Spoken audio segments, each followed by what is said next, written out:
Hello बच्चों, तो स्वागत है आप सबका हमारे चैनल में। तो आज हम फिर से लेकर आए हैं क्लास 10 का विज्ञान मॉडल पेपर है जो 2023-24 का, इसको सॉल्व करेंगे। तो हमने ले रखा है विज्ञान का मॉडल पेपर और सॉल्व करेंगे इसको क्वेश्चंस को। तो सबसे पहले बात करते हैं आज के वीडियो में हम सॉल्व करेंगे इसके एमसीक्यू क्वेश्चनों को। तो आइए देखते हैं इनके एमसीक्यू क्वेश्चन।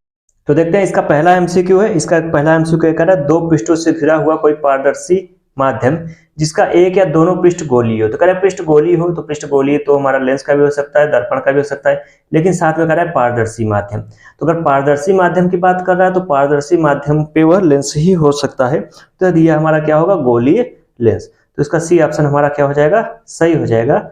ये गोलीय लेंस की बात कर रहा है। आइए देखते हैं सेकंड क्वेश्चन। सेकंड क्वेश्चन बात कर रहा है दंत विशेषज्ञ। तो दंत विशेषज्ञ दांतों को देखते हैं तो दांतों का बड़ा प्रतिबिंब प्राप्त करने का प्रयास करते हैं। हम जानते हैं कि उत्तल दर्पण हमारा छोटा प्रतिबिंब बनाता है।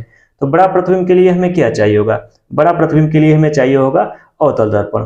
ठीक है, तो हमारा इसका ए ऑप्शन हमारा क्या है, सही है। अवतल दर्पण से हमें बड़ा प्रतिबिंब दांतों का प्राप्त हो जाएगा।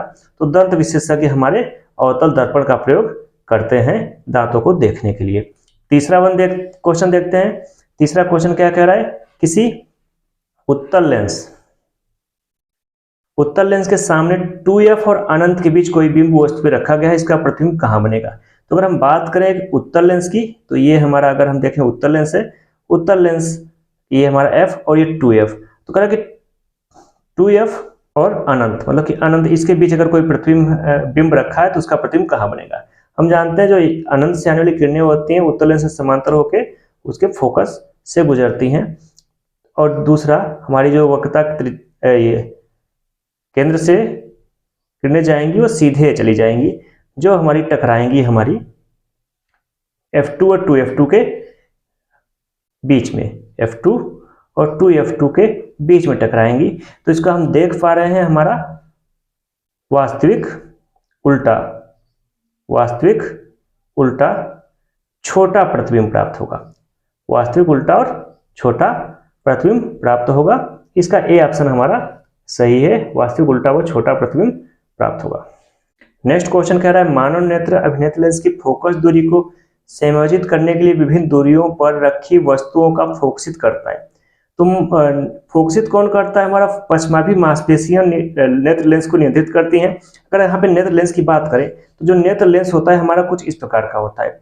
ये हमारा आगे वाला गोलक होता है, पीछे वाला गोलक हमारा थोड़ा छोटा होता है, और इस आगे वाले गोलक के बड़े हुए भाग से ही हमारी पश्चमाभी मांसपेशियां स्लेटी ग्लैंड्स जुड़ी होती हैं, स्लेटी मसल्स, जो इसकी वक्रता को नियंत्रित करती हैं। अब आप समझ सकते हैं अगर हम इसको दबाएं तो लेंस क्या हो जाएगा, मोटा हो जाएगा, और लेंस मोटा हो जाएगा तो फोकस दूरी क्या हो जाएगी, कम हो जाएगी, और शिथिल हो जाए तो लेंस क्या हो जाएगा, जैसे अगर हम देखें, हम शिथिल करेंगे तो पतला हो जाएगा। लेंस पतला हो जाएगा तो फोकस दूरी क्या हो जाएगी, बढ़ जाएगी, और इसको अगर हम दबा दें तो लेंस क्या हो जाएगा, मोटा हो जाएगा और फोकस दूरी घट जाएगी। तो पश्चमाभी मांसपेशियां इस प्रकार इसकी फोकस दूरी को नियंत्रित करती हैं, और यहाँ पर हम देख पा रहे हैं कि लेंस पतला होने पे हम अधिक दूर तक देख पाते हैं, मोटा होने पर पास तक। तो हम दूर देखने में हमारी आंखों में दर्द महसूस नहीं होता है, पास देखने पे दर्द महसूस होता है। तो इसका आंसर होगा हमारा पश्चमाभी मांसपेशियां, जो कि दिया है ऑप्शन नंबर समंजन बोलते हैं इसे, बी पर दिया है। वो हमें ऑप्शन के हिसाब से सोचना होगा, तो समंजन क्षमता बोलते हैं उसे। अब यहाँ पे कह रहा है कि कॉलम सेकंड क्वेश्चन, पांचवें क्वेश्चन में कह रहा है कॉलम ए में दी गई राशियों का सुमेलन कॉलम बी में दिए गए एसआई मात्रकों से करिए। एसआई मात्रक जो उन राशियों के मूल एसआई मात्रक होते हैं जिनके एसआई मात्रकों से जाना जाता है। तो ये बात करते हैं विद्युत विभवांतर। तो विद्युत विभवांतर का एसआई मात्रक क्या होता है, हमारा वोल्ट होता है। तो देख पा रहे हैं विद्युत विभवांतर का एसआई मात्रक हमारा वोल्ट, ये चौथा ऑप्शन हो जाएगा। वैद्युत धारा हमको हम एम्पियर में मापते हैं, तो इसका मात्रक क्या हो जाएगा, एम्पियर हो जाएगा। वैद्युत शक्ति को वाट में देखा जाता है, वैद्युत शक्ति का वाट हो जाएगा। और प्रतिरोध का हमारा मात्रक क्या होता है, ओम होता है। प्रतिरोध का मात्रक हमारा क्या होता है, ओम होता है। तो हम देख पा रहे हैं कि पहले का हमारा चौथा सही है और दूसरे का हमारा पहला सही है। तो पहले का चौथा हमारा यहाँ पे दिया है, और पर यहाँ पे दूसरे का दूसरा दिया है, पहले का चौथा दूसरे का पहला। तो डी ऑप्शन हमारा सही है। तीसरे का हमारा दूसरा हो जाएगा और चौथे का हमारा तीसरा हो जाएगा। तो हमारा इसका डी ऑप्शन सही है। आइए देखते हैं नेक्स्ट क्वेश्चन। तो ये कह रहा है कि दो चालक तार जिनके पदार्थ की लंबाई तथा व्यास समान है, वैद्युत परिपथ में पहले श्रेणी क्रम में फिर पार्श्व क्रम में संयोजित किए गए। कह रहे हैं उष्माओं का अनुपात क्या होगा। तो उष्मा के अगर अनुपात की बात करें तो हमारा देखो H बराबर होता है, H बराबर कर हमारा हम बात करें प्रतिरोध हमारा नियत होगा तो डिपेंड करेगा प्रतिरोध पर। तो H बराबर हो जाएगा हमारा V²T/R। तो कह रहा कि उष्माओं का अनुपात क्या होगा। अगर ध्यान दें जब हमारा श्रेणी क्रम में रहेगा, श्रेणी क्रम में हमारा प्रतिरोध क्या हो जाएगा, हमारा बढ़ जाएगा और समांतर क्रम में प्रतिरोध घट जाएगा। तो अगर H अनुपात, तो यहाँ पे देख पा रहे हैं हमारा इनका अनुपात, उष्मा का अनुपात क्या हो जाएगा हमारा 1:4, 1:4 इनका उत्पाद, क्योंकि देखिए श्रेणी क्रम में प्रतिरोध ज्यादा रहेगा, प्रतिरोध ज्यादा रहेगा तो उष्मा कम हो जाएगी और समांतर क्रम में प्रतिरोध कम रहेगा तो उष्मा क्या हो जाएगी, ज्यादा हो जाएगी। तो पहले श्रेणी कह रहा है, बाद में पार्श्व कह रहा है। तो पहले उष्मा ज्यादा होगी, बाद में हमारी उष्मा पहले हमारी उष्मा ज्यादा होगी, बाद में कम होगी।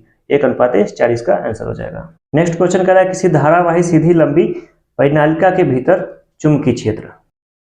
तो अगर हम परिनालिका की बात करें तो परिनालिका हमारा एक बंध जिसमें हमारे क्या होते हैं, लूपों तारों के फेरे होते हैं, इस प्रकार ये जुड़ा होता है। तो उसके अंदर जो हमारा चुंबकीय क्षेत्र होता है वो एक समान होता है। तो परिनालिका के अंदर सभी बिंदुओं पर चुंबकीय क्षेत्र क्या होता है, हमारा समान होता है। सभी बिंदुओं पर चुंबकीय क्षेत्र परिनालिका में समान रहता है। 8वां एमसीक्यू देखते हैं, कह रहे बेंजीन का संरचनात्मक सूत्र है। तो देखिए बेंजीन का संरचनात्मक सूत्र हम जानते हैं C6H6 होता है, जिनके बीच हमारे द्विआबद्ध बने होते हैं। समान रूप से हम बेंजीन को इस प्रकार बनाते हैं, ठीक है, जहां पे देख पा रहे दो आबद्ध जुड़े होते हैं, जहां पे प्रत्येक बिंदु पर CH होता है। इन सभी बिंदुओं पे CH CH CH CH CH carbon hydrogen आबद्ध होते हैं। तो अगर इससे हम इसकी तुलना करें तो हमें कहाँ मिल रहा है, देखो यहाँ पे त्रुटि है, यहाँ भी त्रुटि है, यहाँ भी त्रुटि है। इस वाले में हर जगह बैलेंस है। सी ऑप्शन इसका करेक्ट है, सी, ठीक है। बेंजीन का संरचनात्मक सूत्र हमारा C6H6 होता है। कहा कि निम्नलिखित में सजातीय श्रेणी है। सजातीय श्रेणी जिनमें एक ही प्रकार के समूह हो उन्हें हम सजातीय श्रेणी कहते हैं। जिनमें समूह एक हो, सिंगल आबंध है। यह हमारा एल्कोहल है, यह हमारा कार्बोक्सिलिक अम्ल है, भिन्न भिन्न है। C2H6 यह हमारा एथेन है और यह हमारा मेथेनॉल है। जबकि इसमें देखते हैं ये हमारा मेथेनॉल है, ये एथेनॉल है। दोनों में हमारा एल्कोहल समूह जुड़ा है। क्या जुड़ा है, एल्कोहल समूह। तो यही हमारी क्या है, समजातीय श्रेणी है। दोनों में हमारा एल्कोहल स्थापित है। इस प्रकार की श्रेणी को ही समजातीय श्रेणी कहा जाता है। तो यहाँ पे देखें समजातीय श्रेणी जो हमारे समान समूह जुड़े हो, तो देखो CH4 हमारा एल्केन है, मेथेन, C2H6 एथेन। तो दोनों ही हमारे समजातीय श्रेणी है। तो ये भी ऑप्शन सही है हमारा। देखिए पहला और चौथा हमारा क्या है, समजातीय श्रेणी है, पहला और चौथा। तो पहला और चौथा हमारा ये वाला बी ऑप्शन हमारा सही होगा। पहला और चौथा समजातीय श्रेणी है। इस क्वेश्चन में कह रहा है पृथ्वी की भू प्रॉपर्टी में प्राकृतिक रूप से पाए जाने वाले तत्वों या यौगिकों को डैश कहते हैं। तो भू प्रॉपर्टी के नीचे हमारा जो कुछ भी निकाला जाता है उसे हम क्या कहते हैं, उसे खनिज कहते हैं। और उन खनिजों में जिसमें धातु की मात्रा अधिक हो या हमारे लिए फायदेमंद हो उसे हम अयस्क कहते हैं। पृथ्वी के नीचे समस्त चीजों को हम खनिज कहते हैं। नेक्स्ट क्वेश्चन कह रहा है दांतों का क्षय कब प्रारंभ होता है। दांतों का क्षय हमारा प्रारंभ होता है जब मुंह का pH हमारा 5.5 से कम हो जाता है, क्योंकि यह हमारा 5.5 से कम होने पर यह pH हमारा अम्लीय हो जाता है और उस अम्ल से दांतों का इनेमल टूटने लगता है। तो यहाँ पे 5.5 से कम होने पर दंत क्षय प्रारंभ हो जाता है। नेक्स्ट क्वेश्चन कह रहा है हमारा क्वेश्चन नंबर 12 कह रहा है कि अभिकथन जिंक सल्फ्यूरिक अम्ल के साथ क्रिया करके जिंक सल्फेट तथा हाइड्रोजन गैस देता है। अगर जिंक और जिंक सल्फ्यूरिक अम्ल के साथ H2SO4 के साथ क्रिया करके हमारा जिंक सल्फेट देता है, Z10SO4 देता है। तो यहाँ पे देख रहे हैं ये हमारा जिंक हाइड्रोजन का प्रतिस्थापन कर रहा है। तो हमारी कौन सी है, विस्थापन क्रिया है। अब दूसरा क्या कह रहा है, तर्क जिंक ऑक्सीजन के साथ क्रिया करके जिंक ऑक्साइड देता है। तो ये भी सही है, जिंक हमारा ऑक्सीजन के साथ क्रिया कर रहा है, क्या कर रहा है, जिंक ऑक्साइड। तो देख पा रहे हैं कि सही तो दोनों है, सही हमारा ये भी है, सही हमारा ये भी है, लेकिन हमारा तर्क इस अभिकथन का सही उत्तर नहीं है। अब ये देखते हैं कि दोनों अभिकथन एक तथा तर्क सही है, सही तथा तर्क दो अभिकथन का सही स्पष्टीकरण है, नहीं, सही स्पष्टीकरण हमारा नहीं है। तो ये ऑप्शन नहीं हो सकता है। दूसरा अभिकथन एक तथा तर्क दोनों सही हैं, परंतु तर्क अभिकथन का स्पष्टीकरण नहीं है। बिल्कुल सही कह रहा है, स्पष्टीकरण नहीं है। सही तो दोनों है पर यह हमारा स्पष्टीकरण इसका नहीं है। तो बी ऑप्शन हमारा क्या होगा, सही होगा। नाउ नेक्स्ट देखते हैं 13 देखते हैं। 13 कह रहा है हमारा NaOH सोडियम हाइड्रोक्साइड है और ये हमारा एथेनोइक अम्ल है। क्रिया करके सोडियम फिनॉक्साइड बना रहे हैं और जल बना, सोडियम एथॉक्साइड बना रहा है और जल बना रहा है। तो यहाँ पे करा कि इस NaOH के साथ किसकी अभिक्रिया कराई जाए। हम ध्यान दें इस क्वेश्चन में, तो यहाँ पे ये डैश होना चाहिए था, इसने आंसर ही लिख दिया है। तो ये यहाँ पे पहले से फिलअप है, मॉडल पेपर में मिस्टेक है शायद बोर्ड की। तो ये CH3COH ही इसका आंसर था जो पहले से यहाँ पर लिखा।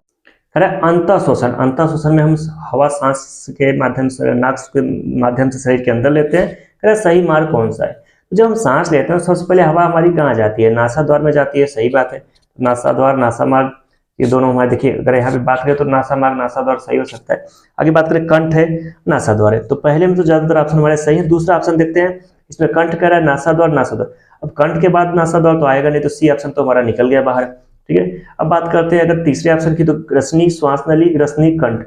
अब ग्रसनी पहले हमारा क्या था? ग्रसनी, कंठ। तो अब चौथे ऑप्शन को देखते हैं, श्वास नली, ग्रसनी, फेफड़े। तो ग्रसनी से हमारा फेफड़े में जाता है, फेफड़े हमारा कंठ कुपिकाएं कर रहे हैं, कंठ कुपिकाएं नहीं होती है, तो बी ऑप्शन भी हमारा क्या हो गया? निकल गया। अगर हम बात करें श्वास नली, देखिए नासा द्वार, कंठ, ग्रसनी सही है, ग्रसनी से श्वास नली में गई, श्वसनी से हमारे फेफड़े में गई। ये ऑप्शन कह रहा है कि निम्न को पढ़कर दिए गए विकल्पों में से सही विकल्प का चयन कीजिए। कह रहा है कि पिता से प्राप्त क्रोमोसोम से बच्चों का लिंग का निर्धारण होता है, बिल्कुल सही है। पिता के अंदर हमारा XY क्रोमोसोम होता है, जहाँ पे Y क्रोमोसोम ही बच्चे का निर्धारण करता है।